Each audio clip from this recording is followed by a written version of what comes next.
Buenas tardes, qué gusto poder verles aquí, que vengamos juntos a adorar a nuestro Dios. Y vamos a continuar con esta serie de sermones que se llaman Objeciones a la Fe Cristiana, en donde tenemos como objetivo responder a las preguntas que hacen acerca de nuestra fe, así como aclarar conceptos erróneos que algunos creyentes tienen, porque la sociedad en la que vivimos les ha hecho pensar que son correctas. Así que vamos a empezar con una pregunta que puede inquietar a algunos de los que estamos aquí. ¿Te has preguntado por qué nos gusta tener la razón?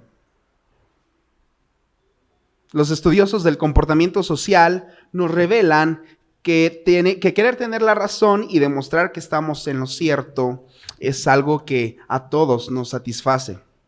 De hecho, nuestro ego es un mosaico de variadas y aferradas creencias, esas por las que más de uno no duda en perder a sus amigos, con tal de llevar siempre la razón. Pensar de este modo, les arroja a tener que ir por la vida buscando personas y situaciones que validen sus creencias y las verdades de estas nadie debe cuestionar.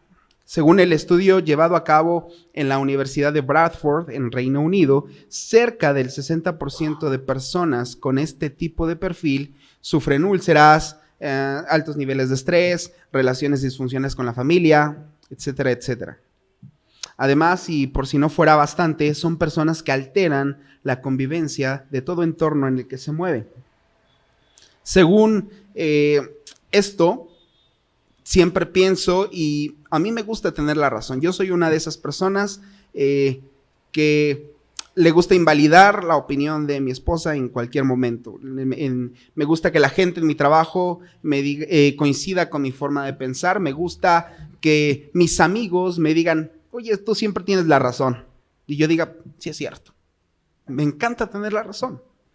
Sé que ustedes no padecen de esto, pero puede que entre nosotros exista otro pecador igual que yo. ¿Hasta dónde eres capaz de llegar para demostrar que tu forma de pensar es la verdadera? Los cristianos también decimos que tenemos la razón, y algunos se enojan cuando los demás no aceptan las convicciones de nuestra fe. Abramos nuestras Biblias, por favor, en Gálatas 2, del 4 al 16. Gálatas 2, del 4 al 16. Si usted no tiene el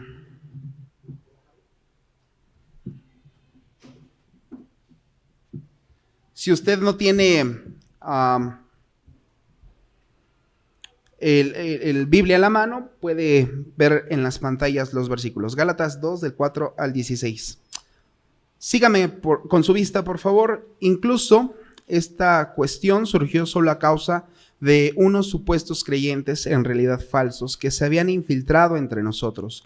Se metieron en secreto para espiarnos y privarnos de la libertad que tenemos en Cristo Jesús, pues querían esclavizarnos y obligarnos a seguir los reglamentos judíos. Pero no nos doblegamos ante ellos ni por un solo instante. Queríamos preservar la verdad del mensaje del Evangelio para ustedes. Los líderes de la iglesia no tenían nada que agregar a lo que yo predicaba. Dicho sea de paso, su fama de grandes líderes a mí no me afectó para nada, porque Dios no tiene favoritos. Al contrario, ellos comprendieron que Dios me había dado la responsabilidad de predicar el Evangelio a los gentiles, tal como le había dado a Pedro la responsabilidad de predicar a los judíos. Pues es el mismo Dios que actuaba por medio de Pedro, apóstol a los judíos, también actuaba por medio de mí, apóstol a los gentiles. De hecho, Santiago, Pedro y Juan, quienes eran considerados pilares de la iglesia, reconocieron el don que Dios me había dado y nos aceptaron a Bernabé y a mí como sus colegas. Nos animaron a seguir predicando a los gentiles mientras ellos continuaban su tarea con los judíos. La única sugerencia que hicieron fue que siguiéramos ayudando a los pobres, algo que yo siempre tengo deseos de hacer. Pero cuando Pedro llegó a Antioquía, tuve que enfrentarlo cara a cara porque él estaba muy equivocado en lo que hacía. Cuando llegó por primera vez, Pedro comía con los creyentes gentiles, quienes no estaban circuncidados, pero después, cuando llegaron algunos amigos de Santiago, Pedro no quiso comer más con esos gentiles. Tenía miedo a la crítica de los que insistían en la necesidad de la circuncisión. Como resultado, otros creyentes judíos imitaron la hipocresía de Pedro e incluso Bernabé se dejó llevar por esa hipocresía. Cuando vi que ellos no seguían la verdad del mensaje del evangelio, le dije a Pedro delante de todos los demás: si tú, que eres judío de nacimiento, dejaste a un lado las leyes judías y vives como un gentil, ¿por qué ahora tratas de obligar a esos gentiles a seguir las tradiciones judías? Tú y yo somos judíos de nacimiento, no somos pecadores como los gentiles. Sin embargo, sabemos que una persona es declarada justa ante Dios por la fe en Jesucristo y no por la obediencia a la ley. Y nosotros hemos creído en Cristo Jesús para poder ser declarados justos ante Dios por causa de nuestra fe en Cristo y no porque hayamos obedecido la ley. Pues nadie jamás será declarado justo ante Dios mediante la obediencia a la ley. El título de la reflexión de hoy es: ¿por qué dicen los cristianos que tienen la verdad? ¿Por qué dices tú que tienes la verdad? ¿Has pensado en esto en algún momento de tu vida cristiana? ¿Por qué digo yo, cristiano, que tengo la verdad? Vamos a reflexionar acerca de esto con la ayuda de los siguientes 3 puntos. Número 1, en defensa de la verdad. Número 2, el reconocimiento de la verdad. Y número 3, la convicción de la verdad. Número 1, en defensa de la verdad. Número 2, el reconocimiento de la verdad. Y número 3, la convicción de la verdad. Vamos al punto 1, en defensa de la verdad. En el versículo 4 podemos leer que Pablo expresa la inconformidad de encontrarse en la asamblea con personas que eran supuestos creyentes. ¿Cómo Pablo sabía que eran supuestos creyentes? ¿Cómo identificamos a un verdadero creyente? ¿Cómo podemos saber quién tenía la verdad? Los supuestos creyentes tenían un claro objetivo: que el cumplimiento de la ley formara parte de la fe en Jesús para asegurar la salvación.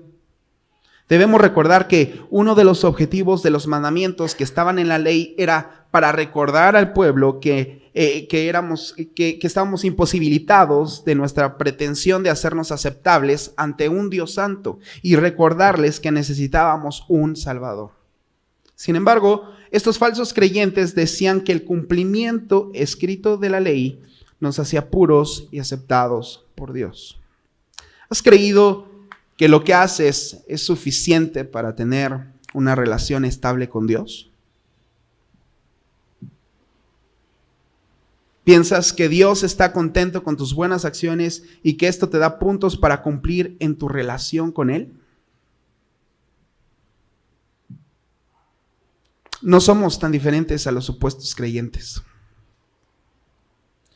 Yo personalmente y constantemente lidio con esto. Cuando, por ejemplo, hago mi trabajo bien, me gusta que la gente que está a mi alrededor me diga: bien hecho, eres muy inteligente. Wow, o sea, ¿cómo se te ocurrió? Solo se me ocurrió ya, o sea, la verdad, sé que soy un excelente elemento y en mi orgulloso corazón digo: la verdad es que sí, Señor, soy excelente. Dios está contento conmigo. Espero que sea el único al que le haya pasado este tipo de situaciones. Me gusta pensar que lo que hago me tiene más cerca de Dios y amerita la seguridad de mi salvación. Los intrusos estaban convencidos de que seguir la ley era la forma de reconciliarse con Dios. Ellos estaban en defensa de lo que consideraban era la verdad. Tal vez porque eso les hacía sentirse moralmente superiores a los demás. O porque creer en el mensaje del evangelio es algo bastante bueno para ser cierto. O tal vez porque preferían intentar manipular a Dios con su desempeño en lugar de aceptar que su salvación era por gracia. O las 3 cosas al mismo tiempo. Podemos ver esto también con nuestra sociedad. Al igual que los intrusos, muchas personas en nuestra cultura se aferran a su propia verdad y la intentan buscar en modelos sociopolíticos, en religiones, en ideologías, en personas. Cualquier cosa que se acomode a lo que cada quien prefiera o convenga. La verdad absoluta es sustituida por los deseos y sueños de cada persona, porque ahí está nuestra felicidad y nuestra comodidad. Los falsos creyentes defendían que el evangelio dependía de cumplir la ley. Si el evangelio dependiera de la ley, estaríamos atados a cumplir normativas externas, como ser buenos, o algunos también creen que ser buen cristiano es no ir al cine, ¿verdad? O no tomar coca, eso nos afectaría bastante de los que estamos aquí. Lavar los trastes en tu casa, ofrecer tu amistad a alguien que no forma parte de tu núcleo social, entre otras cosas.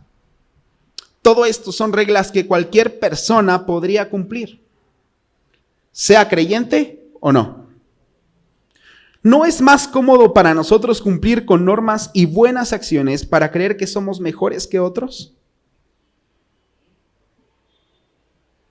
¿Por qué se nos dificulta saber que no podemos hacer nada para salvarnos y que alguien que es mejor que nosotros ya lo hizo por nosotros? La respuesta es porque no nos gusta tener el control de nuestras vidas. Nos aterra pensar que nuestras vidas están en control de alguien que no podemos manipular y que nuestras acciones invalidan ante ello. Sin embargo, los que creemos en Cristo, defendemos su verdad y obedecemos lo que dice su palabra, no por temor o inseguridad esperando ganar nuestra salvación u obtener algo a cambio, sino en la libertad y la seguridad de saber que somos salvos en Cristo. Su muerte es el mayor mérito que nos hace libres. Obedecemos en la libertad de la gratitud que nos fue dada por amor. La libertad proviene de la verdad. La verdad es que ningún mérito propio nos acerca a Cristo. Colosenses 1:22 nos dice que solo en Cristo llegamos a ser santos, intachables e irreprochables a la vez. La ley no se invalida o reemplaza, sino se cumple en Cristo y es Él quien nos hace limpios. Gálatas 2:4, en el versículo que acabamos de leer, dice: incluso esta cuestión surgió solo a causa de unos supuestos creyentes, en realidad falsos, que se habían infiltrado entre nosotros, se metieron en secreto para espiarnos y privarnos de la libertad que tenemos en Cristo Jesús, pues querían esclavizarnos y obligarnos a seguir los reglamentos judíos. La palabra esclavitud, tal aquí como se usa, corresponde al esfuerzo para tratar de cumplir con los reglamentos judíos y equivale a un gran afán para alcanzar a Dios con nuestras propias fuerzas. Pero esto no solo le pasa a los cristianos, también a los no creyentes. También experimentan esclavitud al creer en algo que no es verdad. Por ejemplo, pensemos en los grupos que abrazan la ideología de género. Ellos no creen en lo que Dios dice, que solo hay hombre y mujer.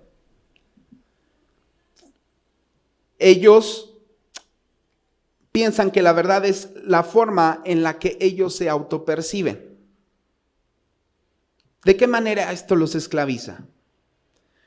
En que piensen que tienen que someterse a tratamientos hormonales para cambiar de sexo, en que no les importan las consecuencias que esto pueda traer a su cuerpo, en que piensan que la felicidad está cuando logren ser percibidos por las personas que ellos quieren ser. Me gustaría darles otro ejemplo. ¿A cuántos de ustedes sus abuelitas, las abuelitas que decían varias verdades, verdad? Y una de ellas alguna vez no les dijo: hijito, lo más importante en la vida es tu salud. Si tú creíste pensando que esto es la verdad, en que tu salud es lo más importante, probablemente en este tiempo tendrás miedo a contagiarte, a convivir con otras personas, y probablemente esto te ha llevado a pensar que venir a la iglesia no es tan importante como hacer tus compras al supermercado, o probablemente te encuentres enojado con Dios porque tu diagnóstico médico no ha sido lo que tú esperabas. ¿Se dan cuenta? Todos hacemos un gran esfuerzo para obtener la salvación. Algunos intentando cumplir con las obras de la ley, otros poniendo su esperanza en algo de este mundo para después darnos cuenta que es un esfuerzo inútil que nos esclaviza. Muchas personas sinceramente creen tener la verdad, pero pueden estar sinceramente equivocados. Timothy Keller nos dice que todas las religiones aseguran a sus adeptos poseer la verdad, fomentando de forma natural un sentimiento de superioridad respecto a las personas que sostienen otras creencias. Además, las religiones aseguran a sus seguidores que están a salvo y en relación con Dios si practican con devoción su verdad, lo cual no hace sino fomentar el distanciamiento de aquellos que no son ni tan devotos ni tan puros en su vida. Sin embargo, la fe cristiana no nos lleva a tratar a los demás condescendientemente, sino realmente amar a las personas que creen lo opuesto a nosotros, porque entendemos que no somos diferentes a ellos, porque pecamos igual que ellos y entendemos que nuestro pecado sigue latente a pesar de ser cristianos. Nosotros nos volvemos limpios y aceptables para Dios por medio de Cristo y no por ninguna otra acción. No por ser los mejores esposos o esposas, o los que donan más dinero a la iglesia, o los que participan de la reunión todos los domingos.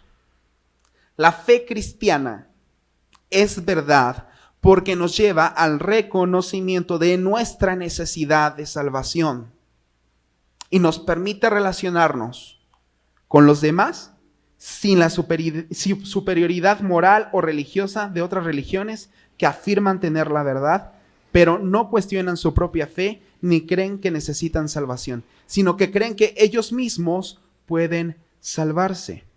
Esto lleva a las personas a ser orgullosas e intolerantes. En cambio, la verdad del Evangelio destruye nuestro orgullo personal al darnos cuenta de que nuestros logros morales no pueden salvarnos. La respuesta de Pablo a los infiltrados es el tema de toda la carta.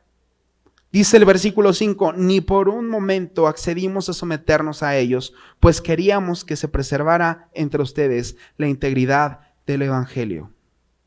La cuestión, sin embargo, es que son muchas las personas en nuestro entorno o nosotros mismos que estamos convencidos de que de existir un Dios podemos relacionarnos con Él e ir al cielo basándonos en un buen comportamiento en esta vida, lo cual es mentira. En la visión cristiana, Jesús no nos dice cómo vivir para merecer la salvación, muy por el contrario. Él vino a este mundo para perdonarnos y salvarnos por medio de su vida y de su muerte al ocupar nuestro lugar en la cruz. Esta es la verdad que Pablo defendía y que nosotros debemos defender. Los cristianos deberían esperar encontrarse con personas no creyentes más agradables, más bondadosas, más sabias y mejores de lo que nosotros somos. ¿Por qué? Porque Dios no acepta a las personas por razón de su buen comportamiento, o su bondad, o su sabiduría, o su virtud, sino por la razón de la obra de Cristo a favor nuestro. La gracia de Dios nos hace extensiva a las personas que superan moralmente a otras, sino a aquellas que admiten sus fallos, en la práctica reconociendo su necesidad de un Salvador. Esta es la verdad del mensaje del Evangelio.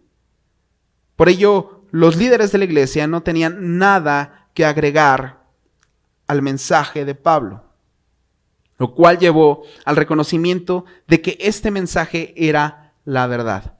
Para ello pasaremos al segundo punto, el reconocimiento de la verdad. En los versículos del 7 al 10 se nos explica que los líderes reconocían oficialmente la vocación de Pablo. Dice el texto: al contrario, ellos comprendieron que Dios me había dado la responsabilidad de predicar el evangelio a los gentiles, tal como le había dado a Pedro la responsabilidad de predicar a los judíos. Pues es el mismo Dios que actuaba por medio de Pedro, apóstol a los judíos, también actuaba por medio de mí, apóstol a los gentiles.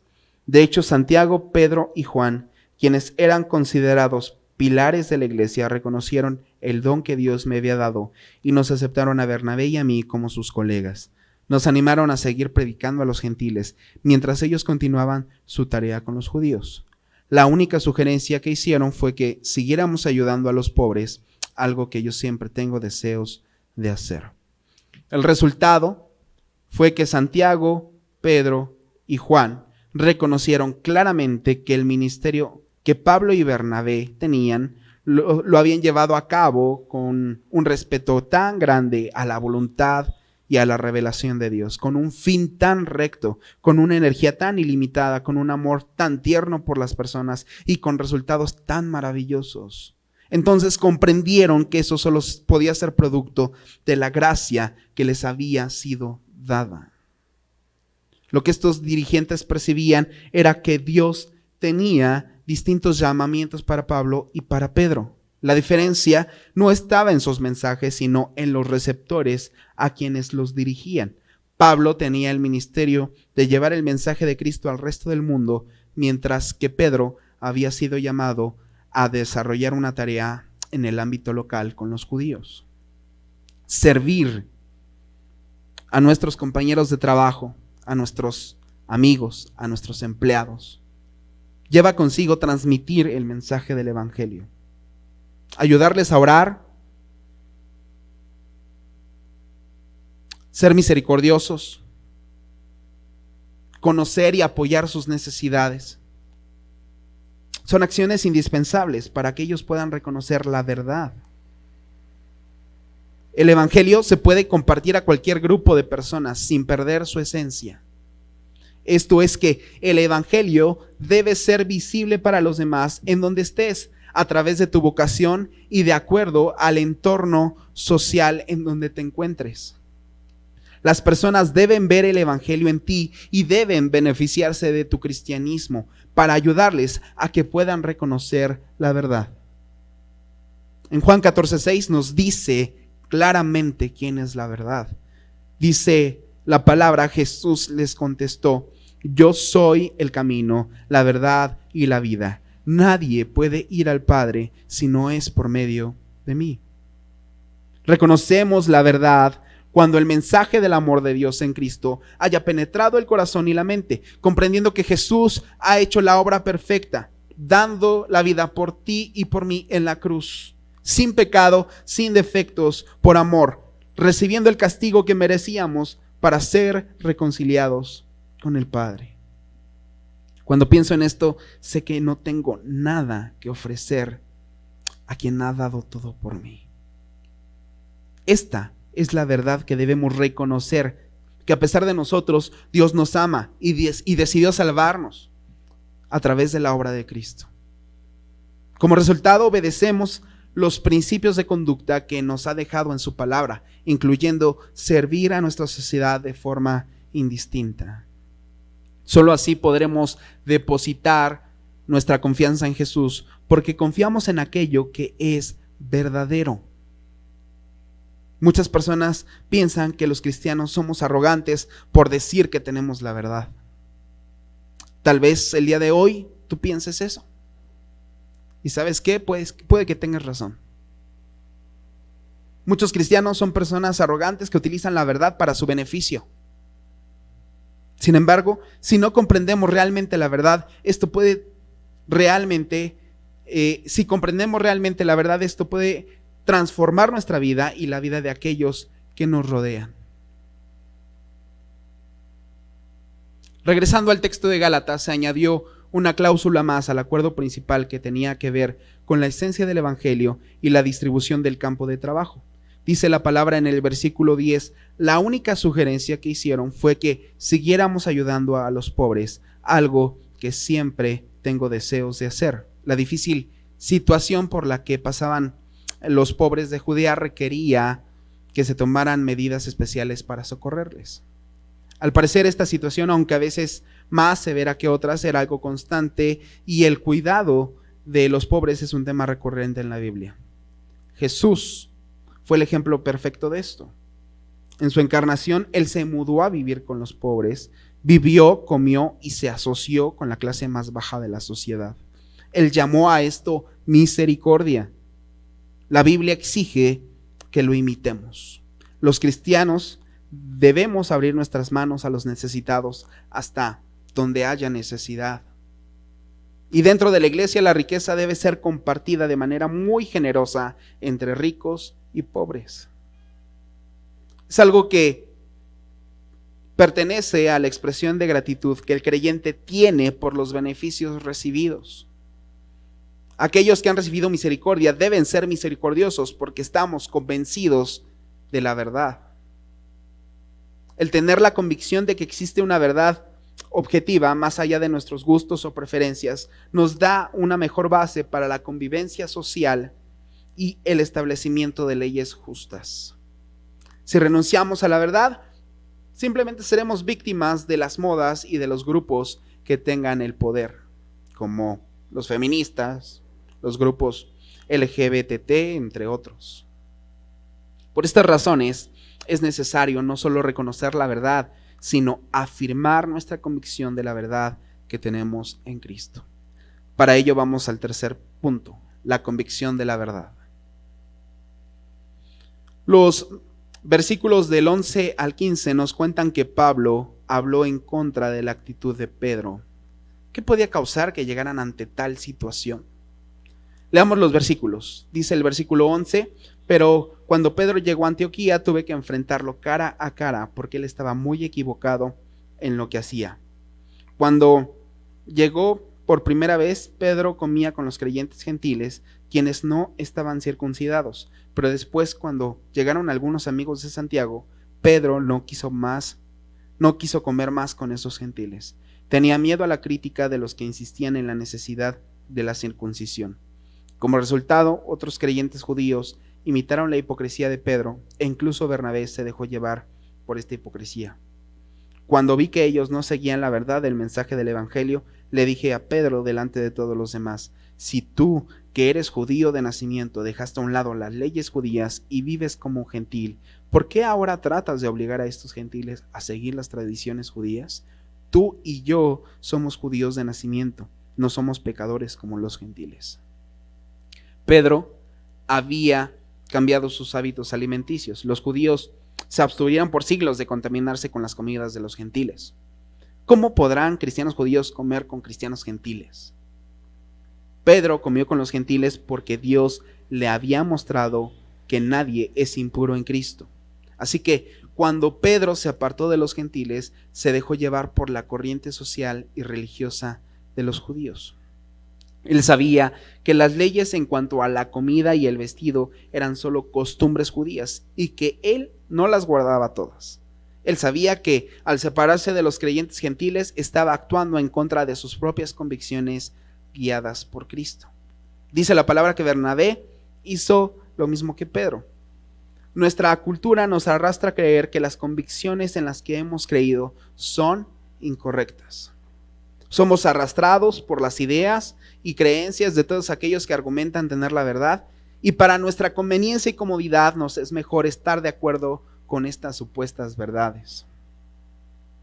Podemos decir que nuestra confianza está depositada en la obra de Cristo, pero aunque decimos esto, la realidad es que nuestra seguridad puede estar puesta en el dinero, en la salud, en si mi esposa me ama, en si mi esposo me ama. Entonces, cuando algo de esto falla, nos damos cuenta que Dios no es el centro de nuestras vidas, como lo afirmamos. La verdad del evangelio se opone a las suposiciones del mundo. Por tanto, la vida cristiana es un proceso continuo de alinearnos de nuevo, de hacer todo de acuerdo con las convicciones que Cristo nos ha dado, lo cual nos recuerda la necesidad que tenemos de un Salvador. Pablo le hizo ver a Pedro en el versículo 15 que estaba olvidando que somos salvos por gracia y que debía reconocer que su pecado se fundaba en el temor a ser juzgado por los judíos. Pero cuando esto nos pasa, necesitamos recordar que somos amados y fortalecidos para obtener el valor necesario y hacer lo correcto a pesar de nuestro miedo a la sociedad y su entorno. Pablo le recuerda que ya ha sido justificado y que no necesita la aprobación de ningún hombre porque tenía la aprobación de Cristo. Juan 8:32 dice: y conocerán la verdad, y la verdad los hará libres. Cuando conocemos a Cristo y entendemos que su sacrificio por amor a nosotros nos aprueba delante del Padre para ser reconciliados con Él, entonces experimentamos su poder que renueva nuestros corazones, que sacia nuestros vacíos, que nos quita prejuicios y miedo y las inseguridades que se vuelven seguridades, que después nos dan el valor de afirmar día con día nuestras convicciones de la verdad, al descansar en su señorío sobre nuestras vidas. Entonces podemos comprender que son buenas nuevas de libertad. Libertad de la esclavitud al comportamiento adictivo y a las emociones negativas que crean los deseos pecaminosos. ¿Es fácil vivir sin la aprobación de los que nos rodean? Yo sufro constantemente porque necesito la aprobación de los que están a mi alrededor, necesito la aprobación de mi esposa, necesito la aprobación de la gente que me importa. Pero cuando me doy cuenta, la decepción se hace grande porque no siempre soy aprobado por ellos. La aprobación de los demás es algo imposible de conseguir todo el tiempo y nunca nos dará la satisfacción que anhelamos. Confiar en Cristo es difícil porque no deseamos que alguien más tenga el control, porque nos gusta hacer lo que nosotros queremos, porque es más sencillo seguir el éxito y los deseos del corazón. Sin embargo, Jesús es quien nos aprueba, Jesús es quien nos perdona, Jesús es quien nos satisface, Jesús es quien nos ama. En el versículo 16 encontramos el punto más importante de todo este discurso. Dice: sin embargo, sabemos que una persona es declarada justa ante Dios por la fe en Jesucristo y no por la obediencia a la ley. Y nosotros hemos creído en Cristo Jesús para poder ser declarados justos ante Dios por causa de nuestra fe en Cristo y no porque hayamos obedecido la ley. Pues nadie jamás será declarado justo ante Dios mediante la obediencia a la ley. Justificados por la fe. ¿Qué significa esto? En el lenguaje cotidiano usamos la palabra justificación muchas veces para hablar de cómo nosotros nos defendemos ante las acusaciones, ¿no? Cuando me justifico, me declaro justo o inocente. Cuando la palabra dice justificados o habiendo sido justificados, significa que no nos justificamos a nosotros mismos, sino que es Dios quien nos justifica a nosotros. Cuando Dios justifica, Él declara que una persona es justa. ¿Has escuchado la frase, el fin justifica los medios? Es una frase que señala a una persona dispuesta a realizar cualquier cosa que desea con tal de conseguir un objetivo. Algunos pueden robar justificando esta acción diciendo que tienen necesidad de hacerlo, que tienen que suplir sus necesidades, o algunos otros mienten para no lastimar o provocar un daño mayor, siendo que estas acciones perjudican completamente a todos los que nos rodean. Justificarnos de esta forma solo provoca que nos volvamos egoístas y orgullosos. Sin embargo, los que nos sabemos justificados por la fe en Cristo, nos permite descansar en su obra y cambiar nuestra visión de la vida de tal manera que podemos trabajar por el bien de los demás de manera genuina y no para sentirnos bien con nosotros mismos. La justificación en la Biblia quiere decir que en Cristo, aunque de hecho somos pecadores, no estamos bajo condenación. Dios nos acepta a pesar de nuestro pecado. Romanos 3 del 10 al 12 dice, como dicen las Escrituras, no hay ni un solo justo, ni siquiera uno. Nadie es realmente sabio, nadie busca a Dios. Todos se desviaron, todos se volvieron inútiles. No hay ni uno que haga lo bueno, ni uno solo. Todos somos injustos, todos nos desviamos. Nos ofendemos constantemente los unos a los otros y ofendemos a Dios cometiendo injusticias a menudo. No solamente con hechos externos, sino también con actitudes y disposiciones internas como el egoísmo, el orgullo, el odio. Si es así, ¿a quién puede justificar Dios? Es gracias a Jesús que Dios nos justifica, que Dios justifica al impío. Y esto es así porque Jesús obedece y muere en la cruz en lugar de nosotros, en lugar del pecador. Jesús era perfectamente justo. Si había habido alguien en la historia que no mereció morir, esa persona fue Jesús. Jesús no había pecado, no obstante, se le trató como un pecador. Lo hizo pecado por nosotros, es decir, en lugar de nosotros, en lugar del ser humano, en lugar tuyo, en lugar mío. De modo que Dios no justifica a los impíos con base en la justicia de ellos, sino con base en la justicia de Cristo. Les justifica no por lo que ellos hacen, sino por lo que Jesús hizo. Jesús entregó su vida para beneficio de sus enemigos. Entonces, regresemos a la pregunta del principio. ¿Por qué los cristianos decimos que tenemos la verdad? Porque hemos creído y nos gozamos de esta justificación que obtenemos por la obra de Cristo. Dios no nos justifica por lo que hacemos, por nuestros esfuerzos, por nuestra obediencia, sino por lo que Jesús hizo. El cristiano confía en Jesús y en su obra como suficiente para recibir la justificación de Dios. Estamos convencidos de la verdad. Jesús es la verdad. Jesús no es un concepto, Jesús es una persona. Él vivió la vida que nosotros no podemos vivir. No hay nada que podamos resolver con nuestros recursos. Es precisamente la única actitud humana que le dice a Dios: yo no puedo, necesito que tú me salves. La invitación es que todos debemos arrepentirnos y aceptar la justicia de Cristo, que incluye el perdón de los pecados. Todos buscamos la verdad y nosotros somos usados por el Señor para comunicarla a nuestra sociedad. Oremos para que Dios fortalezca nuestra convicción en la obra de Cristo, quien es la única verdad. Que podamos vivir para quien nos ama y dio la vida por nosotros. Vamos a orar. Bendito Dios, agradecemos que hayas puesto tus ojos en nosotros. Reconocemos que no somos merecedores de tu misericordia, pero nos has mostrado tu verdad. Perdónanos por poner nuestra confianza en otras cosas que nos dan falsa esperanza.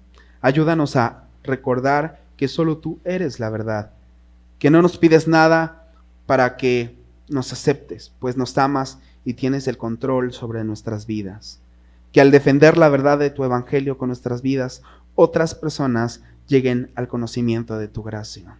Gracias, Señor, por tu salvación y cuidado. En el nombre de Jesús. Amén.